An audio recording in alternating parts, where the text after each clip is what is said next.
In 1991, two hikers were walking through the Alps when they stumbled upon something that would forever change what we know about human civilization.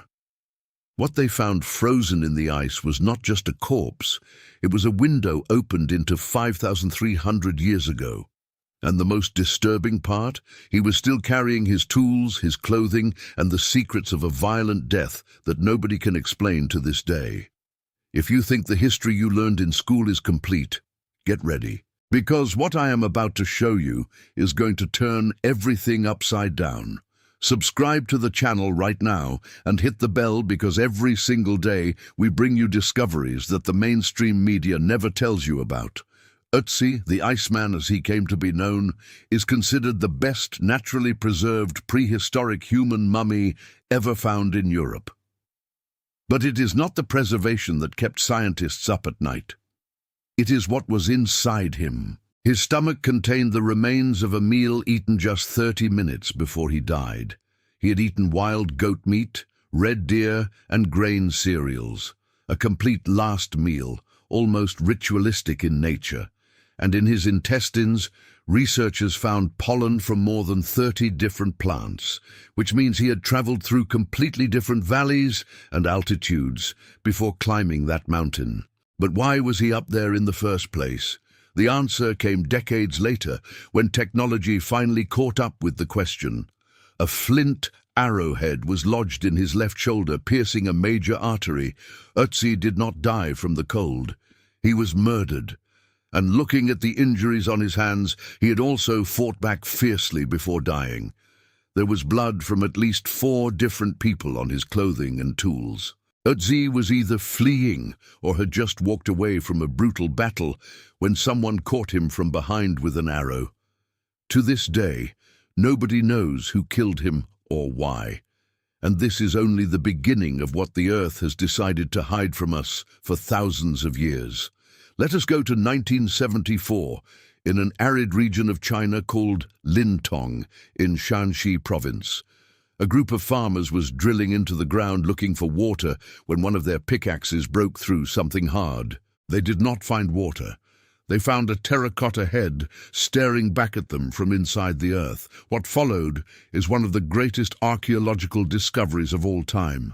The terracotta army of Emperor Qin Shi Huang, buried for more than 2,200 years, was guarding the tomb of the man who unified China for the very first time in history.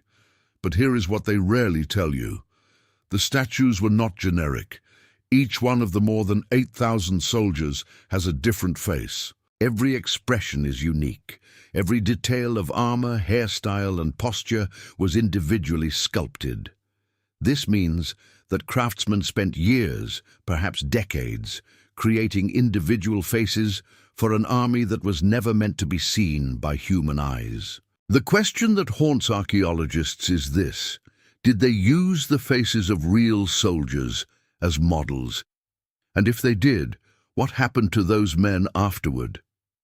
Historical records suggest that all the workers who built and knew the secrets of the tomb were buried alive alongside the emperor, so that those secrets would die with them. There are chambers inside the tomb complex that have never been opened to this day. Chinese scientists are refusing to excavate the central tomb for now, because the technology is still not advanced enough to preserve what is inside. They know there is a complete underground palace, rivers of liquid mercury flowing through channels representing the great rivers of China, and potentially the greatest wealth ever buried by a single human being. An entire mountain was artificially reshaped to cover all of it. And underneath it, time has stood still since 210 before the Common Era. But if you think statues and mummies are impressive, wait until you hear what was discovered in 1900, when Greek sponge divers spotted something incredible at the bottom of the sea near the island of Antikythera. They reported bronze statues emerging from the ocean floor and notified the government. What followed was the first major underwater archaeological excavation in history. Among the wreckage of a 2,000-year-old Roman shipwreck, researchers found an object that simply should not exist. a mechanism with gears, toothed wheels, bronze spirals, and astronomical inscriptions so complex that scholars spent decades trying to understand its function. The Antikythera mechanism is considered the first analog computer in human history. It calculated with extraordinary precision the positions of the sun and the moon, predicted eclipses years in advance, tracked planetary cycles, and even marked the dates of the ancient Olympic Games. The question that nobody can answer is devastatingly simple. If the Greeks had such advanced technology 2,000 years ago, why did it completely disappear? What happened to the knowledge that made it possible to build that device? And how many other mechanisms like it have been destroyed, lost, or are simply still sitting at the bottom of the ocean waiting to be found? The answer to part of that question may lie in a library that few people realize actually existed. The Great Library of Alexandria was not just a place full of books. It was the largest repository of human knowledge ever built in the ancient world, containing between 400,000 and 700,000 papyrus scrolls covering philosophy, mathematics, medicine, astronomy, and sciences that simply vanished forever when it was destroyed. But here is the disturbing detail that official history rarely emphasizes. The library was not destroyed in a single dramatic event. It was destroyed gradually, on multiple occasions, by different civilizations, each one erasing a piece of the knowledge accumulated over centuries. And what was lost probably includes solutions to problems that humanity is still facing today. Medical texts describing treatments for diseases, astronomical maps showing celestial bodies that we only rediscovered centuries later, and perhaps, just perhaps, the complete explanation of how the Antikythera mechanism worked and how to build one. Now let us talk about a discovery that happened right underneath our feet, literally.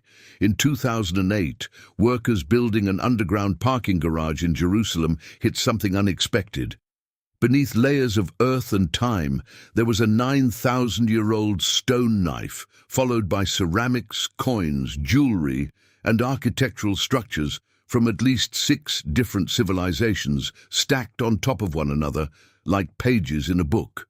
Jerusalem, one of the most disputed and studied cities in all of human history, still hides more secrets than it has revealed.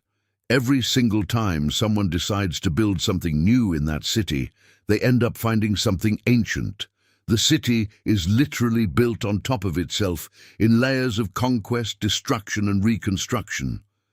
And in each layer, there are stories that change our understanding of who we were and where we came from.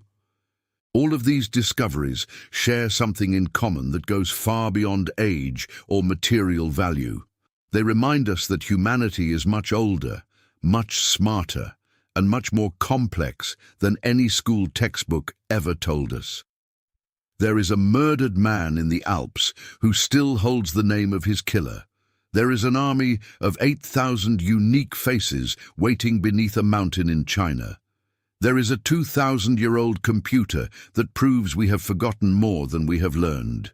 And there is an entire city that keeps surrendering its secrets one brick at a time. The Earth does not lie.